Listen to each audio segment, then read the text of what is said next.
Daha kolay bir şeymiş aslında. Yani kolay derken bunun şeyi çok ters. Notaları böyle çok 32'lik ya. Biraz zor yani. Biraz söyleyerek hani kolay olan bir şey. Ne baktığımız şey vardı. Uşak mı? Başına bak, Uşak bir şarkı vardı. Ya işte o da buradaydı ya. Hangisi? Minik Hoca'nın şeyden. Onu ben fotoğrafını çekmiş miyim? Rahmet Kutlu'nun şarkısı. Zaten artık.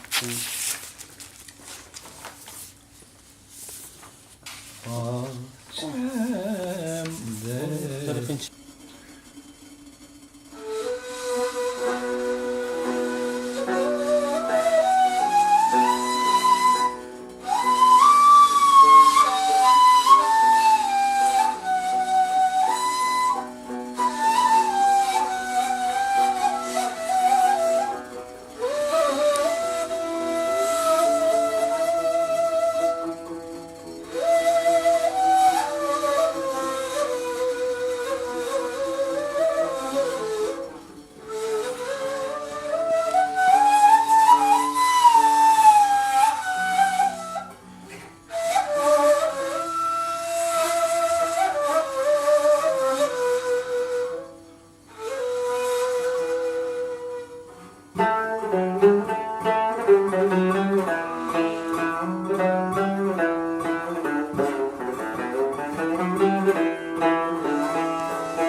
parçalar bizim hafta sonraki meşkimizden, repertuar ve üslup dersimizden Münip Utandı'nın seçtiği eserler. Şunu geçebiliriz. Bunları her hafta cumartesi günü Kubbealtı Akademisi'ne gidip orada beraberce meşk ediyoruz. Bizim bu eserleri, yani aslında ben hepsini birer sefer en azından çalmış, söylemiş olmam lazım. Mesela, bu çok güzel bir eser. Bak bunu geçelim. Tamburelli Efendi. Midillili bir şahsiyet kendisi. Bir aşk acısı, Evet, aşk acısı. aşk acısı yüzünden genç yaşta Midilli'yi terk etmiş. İstanbul'a gelmiş. İstanbul'da eğitim gördükten sonra saraya kadar çıkmış. Saray müzisyenliğinden sonra 2. Abdülhamit'in gazabına uğrayarak Yine 2. Abdülhamit'in bir hikayesini anlatıyorsun. 2. Abdülhamit'in gazabına uğrayarak gitmiş, İzmir'e gitmiş. Ve İzmir'de vefat etmiş.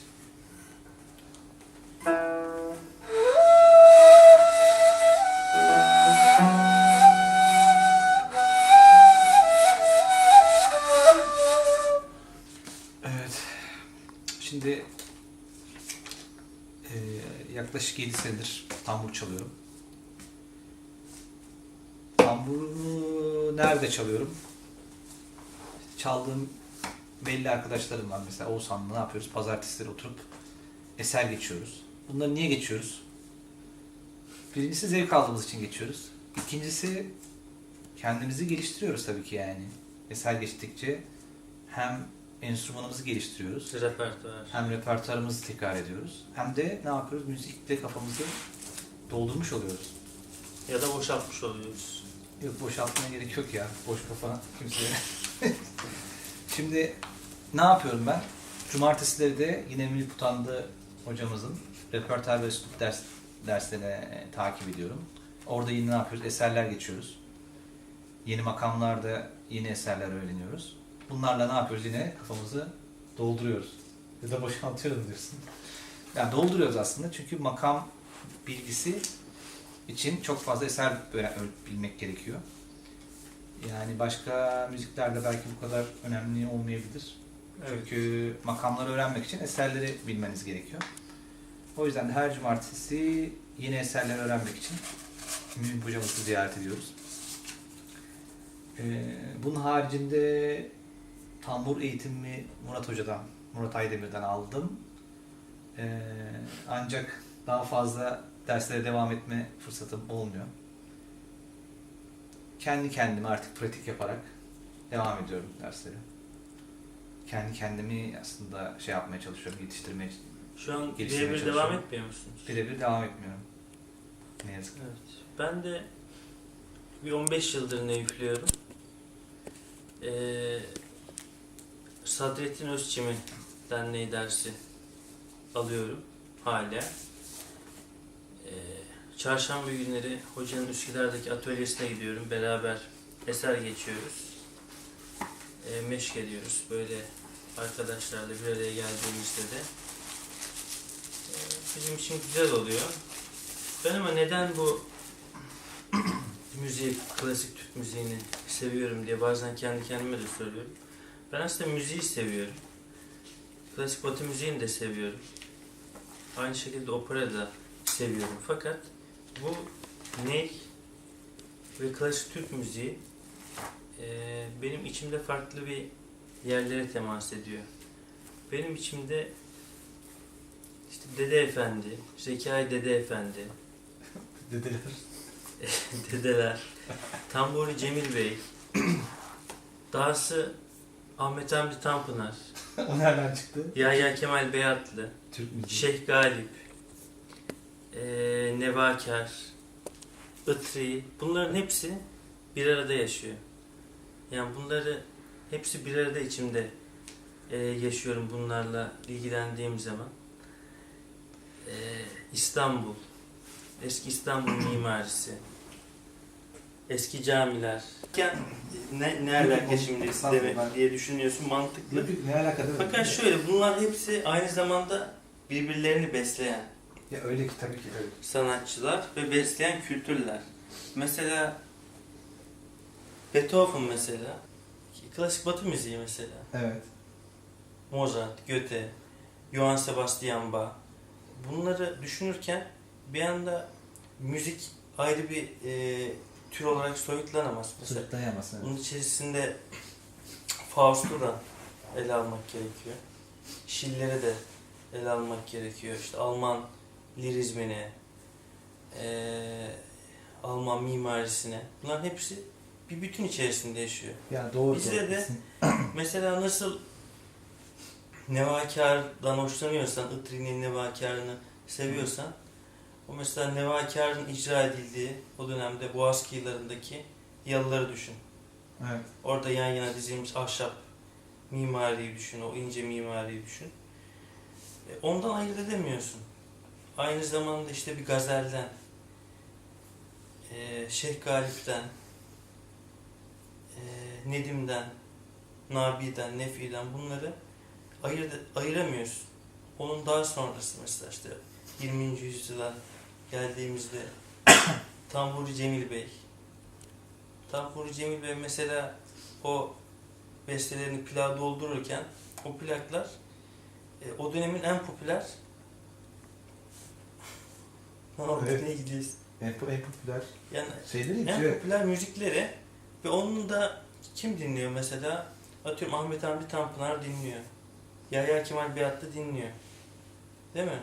Evet. Ve onları dinleyip diyorsun ki şiir yazarken aslında birbirini etkilemiş oluyor yani ayrı düşünmüyorsun. Yani hepsi aynı kültürün bir parçaları. Aynı kültür kelimesi doğru mu bilmiyorum da aynı ruh durumunun bir parçaları. İstanbul'un ağırlıkta olduğu, İstanbul şehir kültürünün ağırlıkta olduğu ve diğer bölgelere de sirayet eden parça parça Evet. o imparatorluğun hüküm sürdüğü diğer bölgeler, buna işte Balkanlarda dahil, İç Anadolu'da dahil ya da işte daha uzak Urfa, Urfa gibi yerler. Mesela Şam'a kadar bile dahil belki. mesela Urfa'da sıra gecelerinde Fuzuli'nin beytleri Hı. okunuyor. Aynı beytler İstanbul'da efendime söyleyeyim böyle akşamları bir araya gelen işte aşıkların da söylediği beytler. Bunlar aynı ruhun parçaları.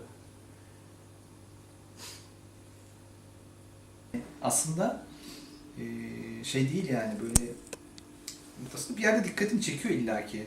Bir yere gidiyorsun mesela. Ya sadece o Tamburi Cemil Bey de değil yani o dönem ben atıyorum Önder Focan'ı da keşfettim, Tülyan Uğurlu.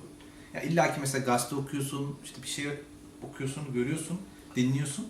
O konuda bir ilgin varsa, o konuda Tabii bir tabii ilgin varsa yani her şey alakan varsa ondan bulursun. oluşuyorsun Yani zaten. sen gazeteyi okuduğun zaman atıyorum normal bir o dönemde bile illaki gazetelerin kültür eklerinde bir şeyler oluyor. Adam diyor ki işte Cemil Bey diyor mesela. Diyorsun ki bu neymiş yani? Böyle merak ediyorsan buluyorsun kesinlikle. Cemil Bey kimmiş diyorsun. Biraz araştırıyorsun. Ansiklopedi diye bir şey vardı mesela o dönemde. Ansiklopediden açıyorsun bakıyorsun. Bizde vardı yani. Ben açıp bakıyordum mesela. Ben de hala var. Bakıyorsun Cemil Bey Ben kimmiş? seviyorum. Cemil Bey buymuş. Demek ki değerli bir adam. Gideyim işte bunu biraz araştırayım diyorsun. CD'si varmış. Gideyim 3 tane mesela 2 tane CD'si vardı bende. Bir tanesi Kutsi Erginer'in Cemil Bey albümü. Hatta hala buralardır. Gösterebilirim. Açıyorsun, dinliyorsun. Diyorsun güzelmiş. Biraz daha dinliyorsun. Biraz daha alışkan şey yapıyor artık seni. İyice içine çekiyor. Ya aslında kültür ve şey işi biraz merak işi ya. Yani aslında Türk müziği niye seviyorsun diye sorduğun zaman bana Türk müziği de benim için bir aslında kültür. Yani Türk olduğum için belki biraz daha yakın hissediyor olabilirim kendime ama doğduğumuz için. ama bence eğer ben eminim ki Almanya'da doğmuş olsaydım Türk müziği dinlerdim. Tambur çalan Brezilyalı arkadaşım da var. Yunan Ben arkadaşım da var. zannetmiyorum ya. Ha? Ben zannetmiyorum. Yani bir Amerika'da doğmuş olsaydın. Var arkadaşım var. Yani Amerikalı. bence seni esas çeken şey orada Türk müziği midir? Onu sorgulaman gerekiyor. Sen kültürden hoşlanıyorsun. O ben kültürden müzik hoşlanıyorum. parçasından hoşlanıyorsun. Amerika'da da mesela caz biliyorsun. Tamam da Amerika, diyeceksin, işte onu ben caz söyleyeceksin. dinlemiyorum. Ben de caz dinliyorum. Nasıl ben caz dinliyorsam bir Amerikalı da Türk müziği dinliyor. Dinleyen de var canım. Oransal olarak biraz daha az olsa da illaki var. Ama hayır şunu demeye çalışıyorum. Ben Türk müziğini Türk olduğum için dinlemiyorum. Tabii. Ya da herhangi bir kendimi bir şeye nasıl diyeyim bir oryantalist. Evet ben Türk'üm. O zaman Türk kültürüne sahip çıkmalıyım diye de dinliyorum. Evet. Bu çok gerçekten benim için 3. 5. sırada olabilecek bir şey. Ben öncelikle bunu sevdiğim için Ya aslında Türk müziği Türk diye midir? diyorum. Bir de o da var. Yani Ya külliyata neyse, bakınca sınıflandırmaya çok yani gerek yok. imparatorluktan arta kalan bir müzik aslında, zengin bir müzik. Evet. Rum, Ermeni, Yahudi, İşte, o dönem. pek çok unsurun beslendiği, İslam kültüründen de diğer dinlerden de beslenen bir müzik. Evet. Yani Rum Ermeni demeye bile gerek yok yani. Klasik sınıflandırmaya bile gerek yok. Yani mesela Derya İstanbul'da- Türkan ne diyor? İstanbul müziği. İstanbul kemençesi diyor mesela, Kemençe, çaldığı kemençe. Klasik kemençe ya da işte Hı hı. Türk kemençesi Demiyor yani. demiyor. İstanbul kemençesi diyor. Evet. Çünkü o bir hüviyet kazanmış İstanbul içerisinde. Trabzon'a gidiyorsun, Rize'ye gidiyorsun ya da Atina'ya gidiyorsun. Orada farklı bir kemençe var. Evet. Üslubu farklı. O da mesela aynı şeyin bir parçası. Aynı kültürün bir uzantısı. Yani öyle. O yüzden bence niye Türk müziği çalıyoruz? Bunun cevabı çok daha basit aslında. Merak ediyorsun. Kültürel değerler dikkatini çekiyor her zaman için. Ne olursa olsun. Sanat, kültür her zaman için dikkatini çekiyor. Bunu seviyorsun yani kültürü şey olarak. Ve hani Türk müziği de hep böyle içinde olan bir şey olduğu için zaten içindesin. Ya aslında insanın sonsuz bir hayatı da yok ne yazık ki. O kadar vaktimiz de yok yani. Elimde olsa onunla da uğraşırım. Aslında Dünyada aslında bir tükenmez bir kaynak var. bir tip tükenmez kaynak var. Aslında bir şeye karar verip bir şey üzerine çalışman gerekiyordur. Ya Bu o caz da bir bir caz yöntem olabilir yani. ama mutlaka öyle mi olması gerekiyor? Orada o da bir seçenek Yani vaktin aslında. yok aslında birazcık. Ama uzmanlaşmana gerek yok. Ravi Shankar'dan da bir şey Yani görebilirsin. uzman, evet uzman. Uzak Doğu müziğinden, Afrika müziğinden Hı hı. de bir parça bir şey alabilirsin. Hayır alırsın bir parça. Hepsinden bir parça illaki alıyorum canım. Şimdi illaki açıp dinliyorsun yani. Bir Afrika müziği de dinliyorsun. Aslında buradaki soru biraz daha şey gibi yani. Niye mesela caz üzerine odaklanmadın da Türk müziğine odaklandın? Aslında caz üzerine de biraz odaklandığımız oldu ama bu kadar profesyonelce daha sistematik yaklaşmadım hiçbir zaman bunlara. Biraz da imkan meselesi ya bu. Hani herhalde Türk müziğinde bu imkanı daha rahat bulduk. Çünkü çok içindeyiz yani. Ya çok içindeyiz. Bir de biz farkında olmadan yani günlük hayatta duyduğumuz müzikler, işte televizyon açtığımızda çalan türkü, sokağa çıktığımızda dinlediğimiz mesela ezan seger makamında, caz makamında falan. Bunlar da aslında etkiliyor insanı. Yani etkiler. O ses aralıkları, o müzik zevki bir şekilde etkiliyor. İçinde yaşadığımız coğrafya, içinde yaşadığımız kültür. Ben mesela senin Almanya'da olsaydım yine Türk müziğini severdim, dinlerdim. Hayır öyle bir diye şey demedim. Dedim ki Türk müziğini de dinliyor olabilirdim dedim. olabilirdim. Ben mesela olmazdım herhalde. Kesin Bach dinler diyorsun ha. Yani o kültürün Yok, ben içerisinde ne dinlerim. varsa onu dinlerdim. Ben de dinlerim.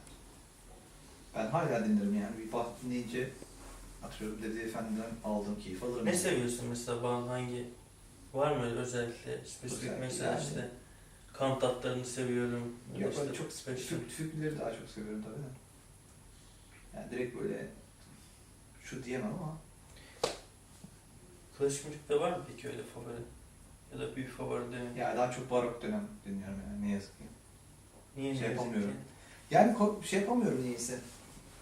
Kopamıyorum oradan. Yani bir klasik dinleyeceğim zaman barok dönem daha çok çekiyor. Ben de mesela özellikle Handel. Mesela evet aynen. Handel, Bach, Handel, Vivaldi. Bach, özellikle Handel, Monteverdi. Hı. Mesela. Bu arada şey dinliyorum. Philip Jaroussky diye bir adam var. Sana dinletmiş miydim ben Yok. onu? Kontrtenor. Burada Cemal şeydi falan da konser verdi o adam. Ya dinletmem lazım. Mükemmel bir meleksi bir sesi var adamın. Ya tenorun daha incesi oluyor, kontrtenor. Eskiden bu Biliyorum. izlemiş miydin Farinelli filmini? Böyle kastratolar varmış. Erken yaşta hadım ediliyor çocuklar sesleri kalınlaşmasın diye. Ve sesleri çok ince olarak kalıyor. Onun ayrı bir repertuarı var mesela. Daha sonra kilise yasaklayınca bu kısırlaştırma işlemini, o tür insanların sesi çok azalıyor. Doğal olarak doğuştan gelen, sesi çok ince olan bazı kişiler var. Bu onlardan bir tanesi. Maksat incelikten ziyade, mesela kilise korolarında eskiden melekle özdeşleştiriyorlar bu çocukları ve o şarkıları sanki çocuklar söylerken melek sesleri gibi ilahilerdi insanlara. Öyle bir etki oluşturması sağlanıyormuş insanlar üzerinde. Aynı etkiyi sağlıyor Filip Jaruski. Adam doğuştan şey diyorsun. Evet. Çok güzel gerçekten de.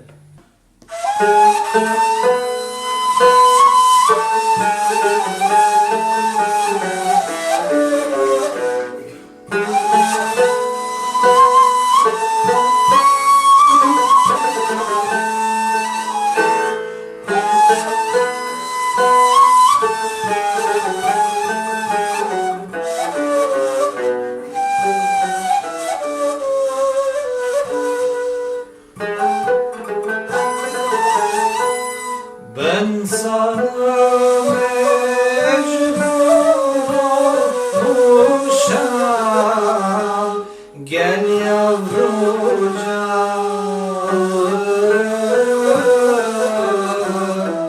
gel yavrucağım.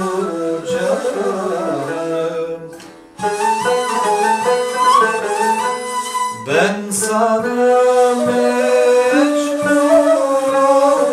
olmuşam, gel yavrucağım,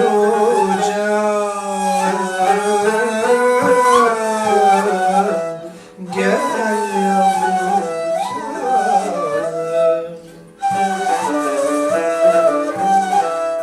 Bir sürüye kurt kapmasın,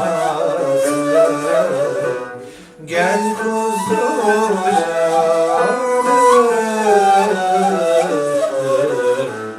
gel kuzucağım.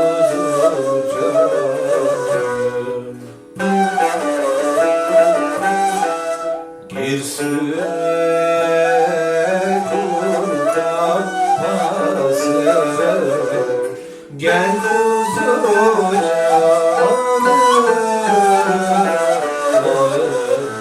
gel kuzucağım.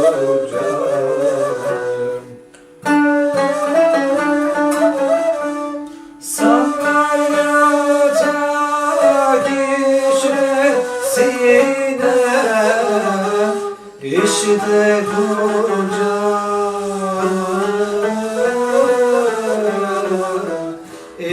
işte kucağım.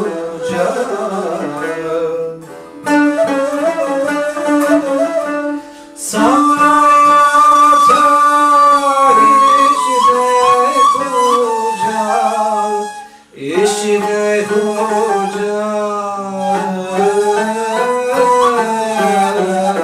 kucağım, işte kucağım.